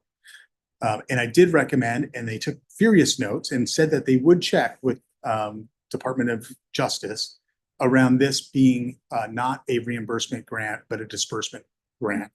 where like a school district, you get your money up front, and then there are estimates and true ups along the way as the tax revenue rolls in. And that's how you start a program. No district starts school with no money in the bank, because you got to pay people. So we're going to make a good run at that. There was a lot of interest in that notion, and I'm going to lean on Jordan in his circles as well with OASBO, et cetera. But I think that would really solve a lot of our heartache on the finance side, at least from an operational standpoint. So we do recommend that you approve these applications. The good news, according to our policy, by the way. Oh, you got more to say. No, I was going to the language. Oh, yeah. I will say that by our policy, the way our policy is written now is by the board approving our application. It also approves our receiving of the funds. And so we can tighten up our process. Like we can get the thing signed more quickly now and back to ODE, which can help a little bit. Like that much. All right. So with all that being said, we are asking the board's permission to apply for these grants. It is our recommendation that we pursue these grants for the reasons we talked about, and despite the other reasons we talked about. And so there is a proposed motion up on the screen or in your packet. I will move that to authorize. What? Let me ask questions first. Oh, okay. Let me ask if there are any questions before. Let me. Motion and then ask questions after. But the questions first. Sorry, the questions first. I just want to say I mean, this could have been a whole work session. Yeah. That is the kind of level of decision we are making right here. This could, because this is going to set this could have been a whole work session. And I think you did a wonderful job, the pros and the cons. But we really need to know what we are doing once this motion is made and we make this motion. We really need to know what we are saying. This is where, as board members, we are making a very big fiduciary decision here. So with that, Ernest, you have a question? Yeah, thank you, Chair. And Jordan and Dan, I can relate and sympathize with the level of stress that this causes. And I remember it from last year as well, so I understand. One thing I've asked in the past is, do we have a foundation relationship that we might be able to lean on, or is there a foundation relationship that we can develop here to help with bridges? You want me to take that? We do. The ESD does have a foundation. And I can't say off the top of my head what the bylaws are and what the stated purpose of that foundation is. This would be for the kind of cash flow and funding stability we would need that to be like a $10 million amount of money available to us. So like if we were talking about an endowment or something, it would need to be probably $100 million or something like that. I'm not super familiar with endowments, and so please don't take that number to the bank. But it would be a substantial amount of resources that would have to be available to us. And I was about to editorialize. It's not my place. I'll just leave it there. We do have a foundation. I'm the representative to it, but I mean, we have $60,000 to pay. It's the size of it would have to be a completely different kind of entity to solve this problem. Maureen? Thanks. So, Dan, I got excited about the opportunity to change, to shift how we get funding, but the contract seems like it's laid out as the current model. So if this is approved, is there hope that might be modified and then just kind of amended, that it would be a disbursement with the follow-up reports? So that happens 25, 27. Yeah, the sample contract, you are correct, is laid out as a reimbursement grant exactly the way that our current contract is.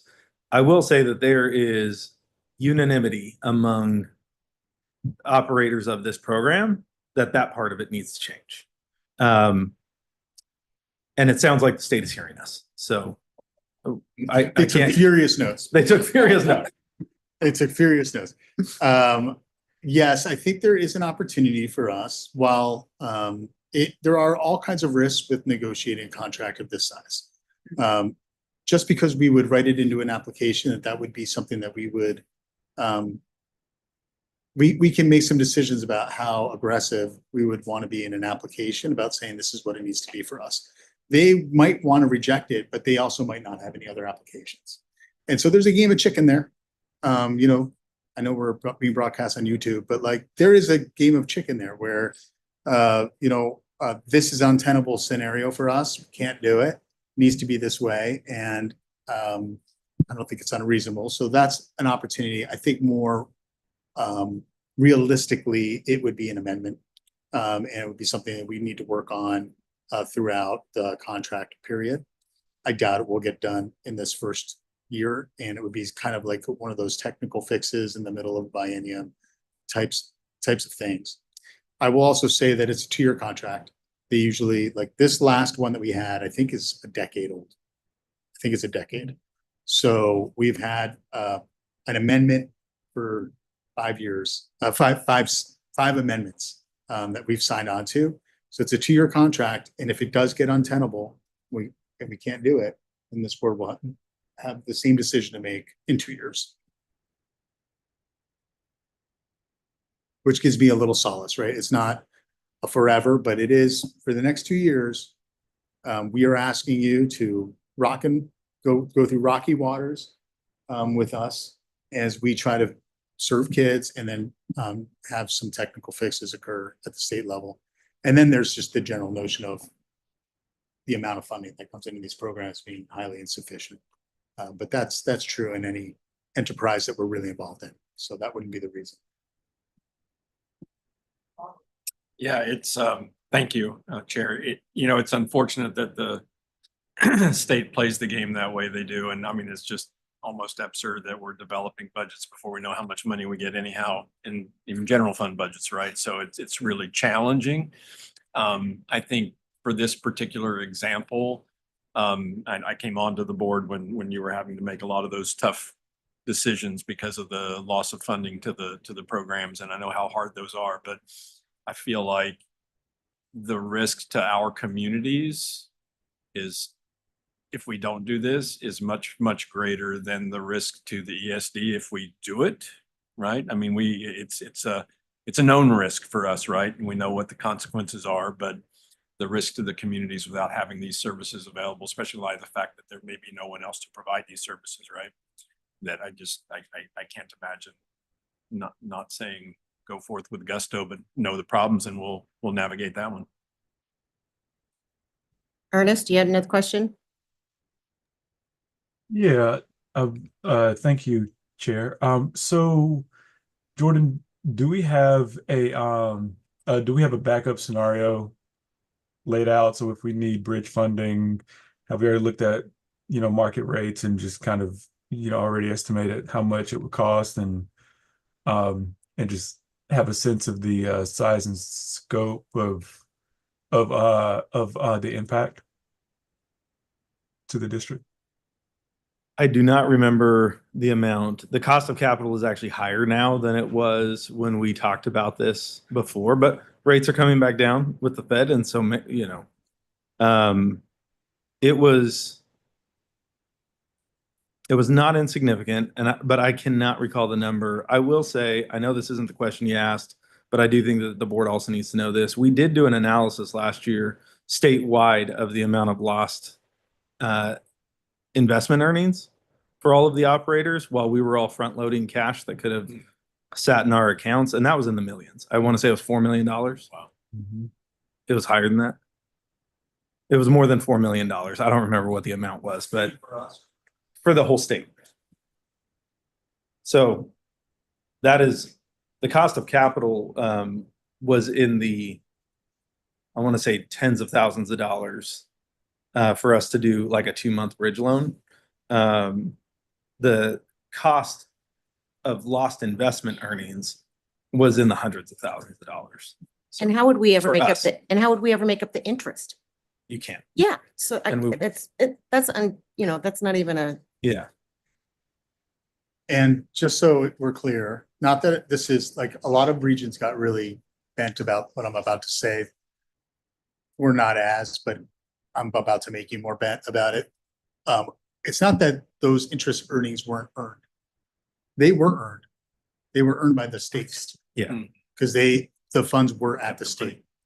So the state could get us the cash to pay our people and was earning interest on that money while, both we couldn't pay our people and we couldn't earn interest ourselves. So it's a double whammy. Okay, now I will move to authorize staff to apply for the Regional Inclusive Services and Early Intervention, Early Special Education contracts. Russell, second.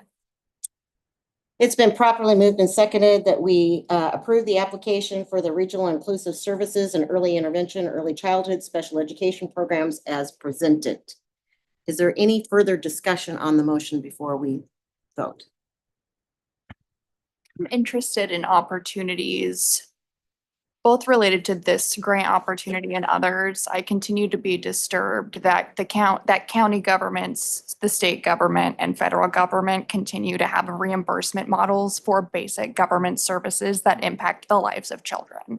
Like, it is clearly unacceptable that the reimbursement model continues to exist. I think we are all gritting our teeth as we consider passing this. And I think as a board member in an advocacy capacity, I'm very interested in changing how the state does procurement because we cannot continue to do this. I am under the impression we're going to grit our teeth and do this now, but if staff needs support as you communicate your response to this grant solicitation, that this is not how we can continue to proceed, please let us know how we can be advocates for you. Thank you. We will look for those opportunities for sure. Any further discussion? Maureen? Oh, Nope. you're just ready to vote. I'm just ready Okay, to go. all right. No further discussion. Signify by saying aye. All those in favor? Aye. Any Any opposed? Any abstentions? With that, the motion passes unanimously. Thank you, board. I know that discussion took a long time, but it was a really important discussion. And so I appreciate everybody's patience and going through that. So we will move on to much more pleasant. A resolution for Native American Heritage Month. Yeah.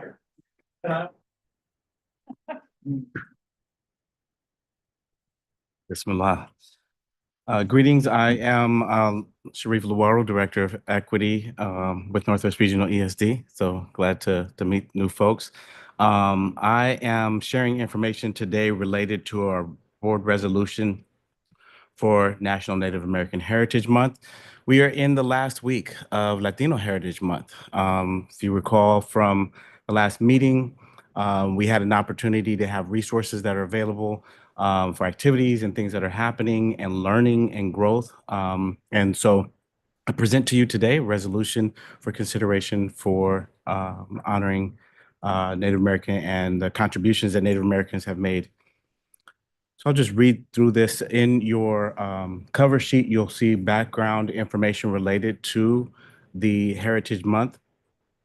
But I'll start here with Native Americans and Alaska Native peoples have also referred to as First Nations, American Indian, Indigenous, or Native people are descendants of the original indigenous inhabitants of this continent, including what is now the United States, and maintain vibrant cultures and traditions and hold a deeply rooted sense of community. As well, Native Americans have moving stories of tragedy, triumph, and perseverance that need to be shared with future generations. And Northwest Regional Education Service District recognizes the contributions and influence of the Iroquois Confederacy on the founding fathers in the drafting of the Constitution of the United States with the concepts of freedom of speech, the separation of governmental powers, and the system of checks and balances between branches of government.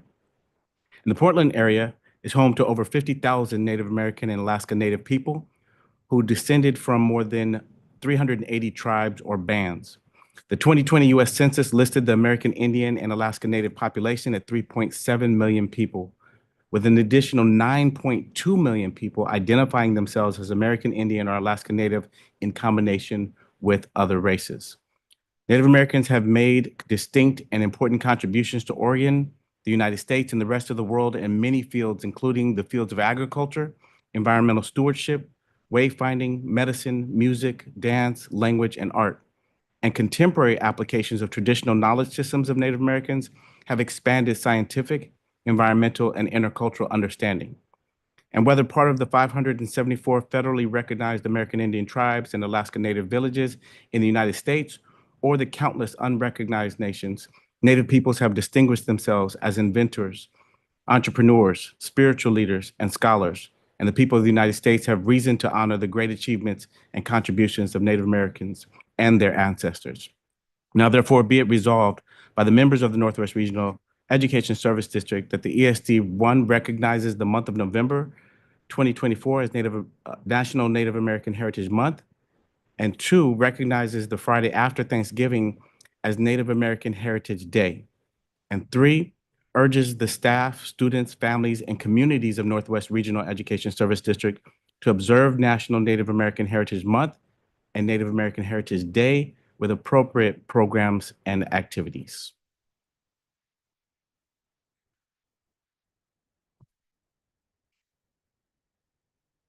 I will move that we approve Resolution 25002, National American Indian Heritage Month as presented. I'll second.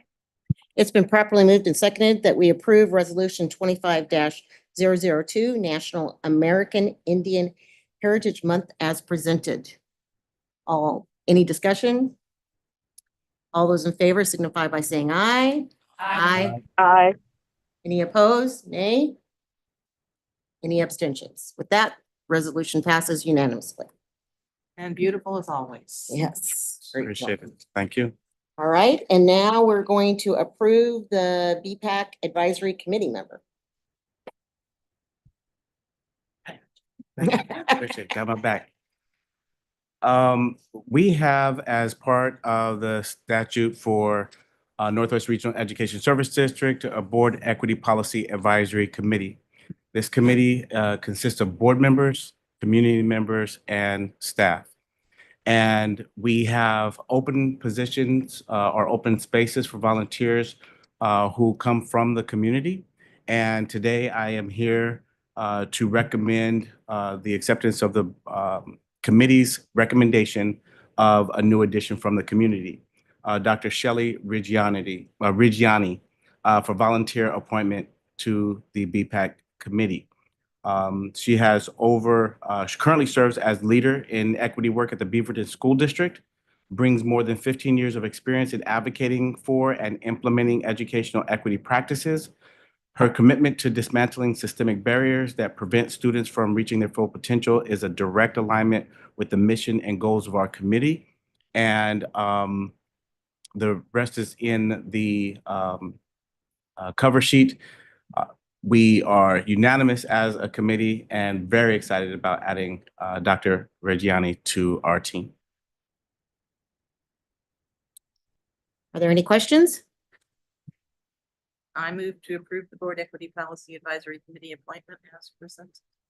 Russell, second. It's been properly moved and seconded. We approve the Board Equity Advisory Committee appointment of Dr. Reggiani as presented. Any discussion? I'm just going to offer really quickly. I've not directly worked with Dr. Reggiani, but heard her speak at the Oregon School Board Conference, and she is very highly regarded in this area, and we're very fortunate to have her be included. So with that, all those in favor signify by saying aye. Aye. Aye. Any opposed? Nay. Any abstentions? Motion passes unanimously. Thank you. All right, our last order of business. Thank you, everybody, for holding on here. Board member comments. Any board member comments tonight? I did. Ernest? Yep, Ernest. Thank you, Chair. So to the board, I have two quick comments. I have been on the joint task force for statewide educator salaries that was put together by the Oregon State Legislature. And I just wanted to let the board know that we finished the first round of the task force work. And we wrote the report on September 13th. And that report can be found on OLIS, which is the Oregon Legislature Information Systems. And if you need help finding it or have any questions, please do let me know. If you're searching for it, you should find it under Oregon statewide educator salaries. I would strongly urge everybody to read that report.